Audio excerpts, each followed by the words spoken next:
네, 한 주간 지구촌에서 화제가 된 이슈를 알려드리는 시간, 위클리픽 시간입니다. 오늘은 박정훈 기자님이 준비한 소식부터 살펴볼까요? 네, 저는 이번 주에 전 세계인들에게 충격을 준 사건을 준비했습니다. 어떤 사건이죠? 네, 바로 피해 목욕인데요. 피해 목욕이라니 제목부터 심상치 않습니다. 네, 들어오셔서 잔혹한 사건일 것 같은 느낌이 벌써 들잖아요. 네. 과연 어떤 일인지 영상으로 먼저 확인해 보시죠.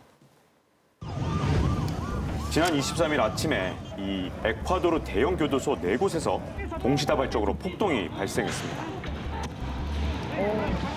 총 쏘고 교도소 아니잖아요. 전쟁터 같죠? 거의.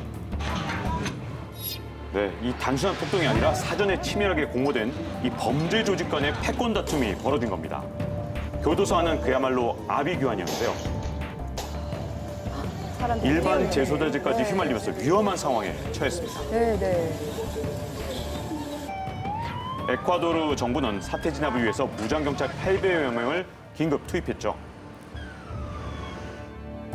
이번 사건으로 79명이 사망을 했다는데요. 현장 사진인데 정말 참혹한데요. 너무 잔혹하네요. 날카로운 흉기도 대거 발견됐습니다.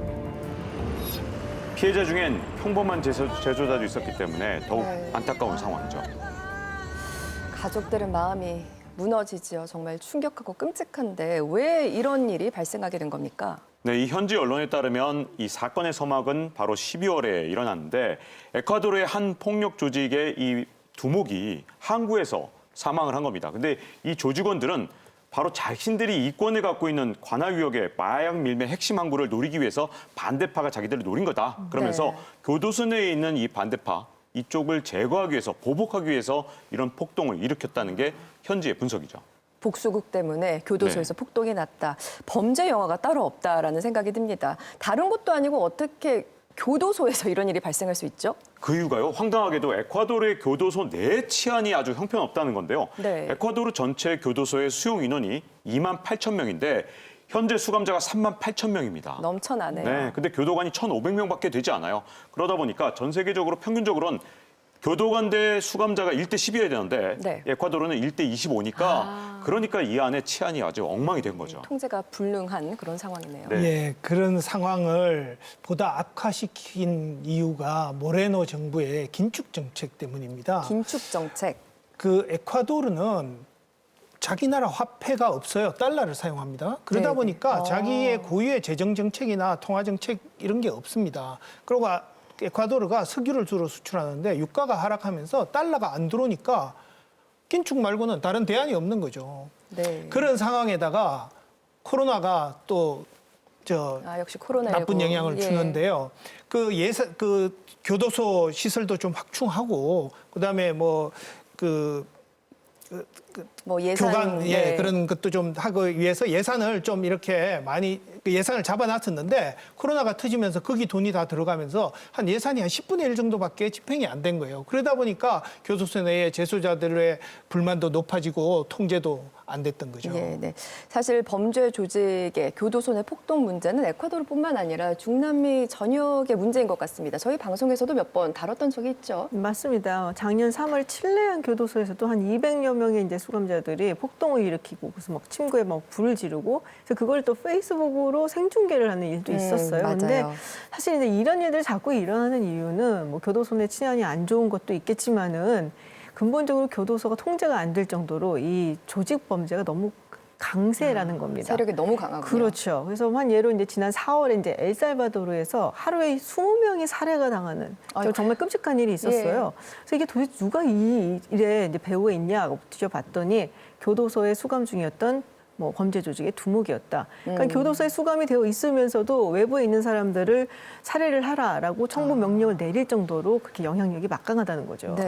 실제로 교도소 내에 범죄 조직이 있고요. 교도소 아닌데 이 안에 마약 밀매라든가 아니면 무기까지도 밀매하는 시장이 있고요. 이 심지어 교도소 밖에 조직원하고 내통까지 가능하기 때문에 이번에 동시다발적으로 여러 곳에서 지금 폭동이 일어났잖아요. 네네. 이게 다 그 배경이 있었다는 거죠.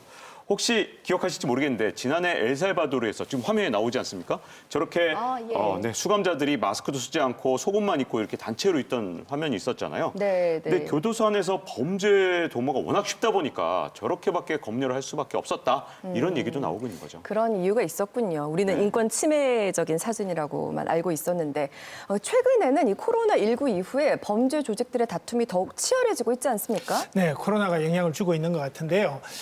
우선 국경을 봉쇄해 버리니까 이 마약 조직들이 이 유통이 막혀버리는 겁니다. 그래서 새로운 그 루트를 찾기 위해서 이권 다툼이 있었고요.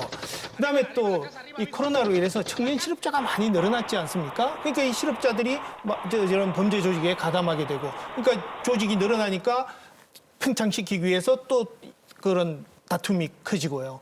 그래서 문제가 점점 더 심각해지는 것 같습니다. 네. 맞습니다. 그러니까 중남미에서 사실은 범죄 문제를 해결하기 위해서는 무엇보다도 청년 실업 문제를 해결할 필요가 있거든요. 그런데 지금 코로나19 때문에 중남미 경제가 굉장히 어렵잖아요. 이런 상황에서 과연 중남미가 어떻게 범죄 세력과 싸울 수 있을지 앞으로 좀 지켜봐야 될 문제인 것 같습니다. 알겠습니다. 피해 목욕 오늘 첫 번째 픽이었고 두 번째 픽도 살펴보죠. 김지윤 박사님. 네, 제가 준비한 이슈는 최근 일본에서 굉장히 화제가 되고 있는 한 지도입니다. 지도요? 네, 함께 확인해 보시죠. 무슨 지도죠? 네, 바로 도로족 맵입니다. 제가 폭주족은 많이 들어봤습니다만 도로족은 글쎄요 잘 모르겠는데요. 네, 그래서 힌트 영상을 준비했습니다. 함께 보시죠. 오늘은 힌트도 있네요. 맞춰보겠습니다. 진짜 도로네요. 도로에서 놀고 있는데요. 네, 도로에서 놀고 있죠. 네. 운동도 하고 놀이도 하고. 야, 완전 운동량이네. 네, 농구까지. 놀다 네. 보면은 이제 또 뭐가 생겨가 나게 될 수밖에 없죠. 보니까 무언가 좋은 뜻 같지는 않습니다. 도로에서 노는 사람들 뭐 이런 걸 가리키는 말인가요?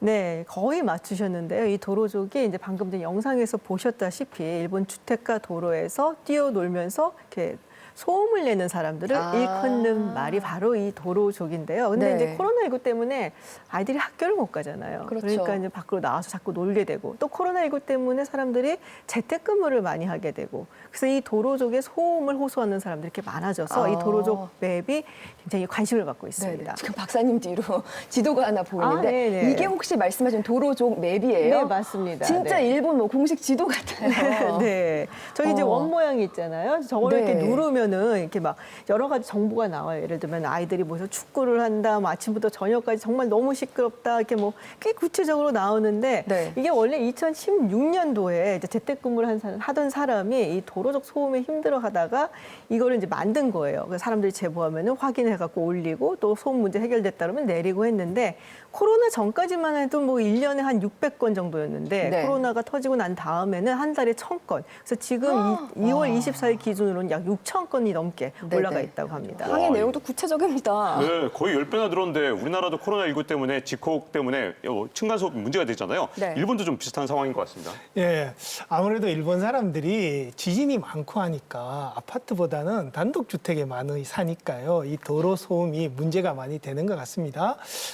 일본도 지금 소음 문제 때문에 참 심각한 것 같은데요. 네. 일본 경시청 자료에 의하면 2009년보다 2020년에 다른 신고 건수는 다 줄었는데 그 소음 관련된 신고 건수는 40%나 늘었다고 하거든요. 그래서 그걸로 인해서 그 다툼이 잦아지고 심지어는 뭐 칼부림까지 난다고 하니까 아주 심각한 네. 상황인 것 같습니다. 예, 오죽 시끄러우면 그러겠습니까만은 한편으로는 아이들이 뛰어노는 건 당연한 건데 좀 각박한 게 아닌가 이런 생각도 들어요. 맞습니다. 그래서 일본 내에서도 이 도로적 맵을 보는 시각이 여러 가지인데요. 네, 그럴 것 같아요. 네, 일단은 이제 지도에 너무 구체적인 정보가 나와 있으니까 이게 사생활 침해다라는 얘기가 있고 또 말씀하셨던 것처럼 코로나19 때문에 아이들이 학교도 못 가고 체육관도 네. 못 가고 뭐 도로밖에 더 가겠어요. 어쩔 수 없거든요. 근데 또 코로나19 때문에 재택근무하는 사람들도 수험생들은 소리에 민감할 수밖에 없어서 네. 이 코로나19가 없어지지 않으면 계속적으로 문제가 될 것 같습니다. 아이고, 그러게 말입니다. 코로나19 확산 이후 일본에서 주목받고 있는 도로족 맵까지 살펴봤습니다. 지금까지 위클리픽이었습니다.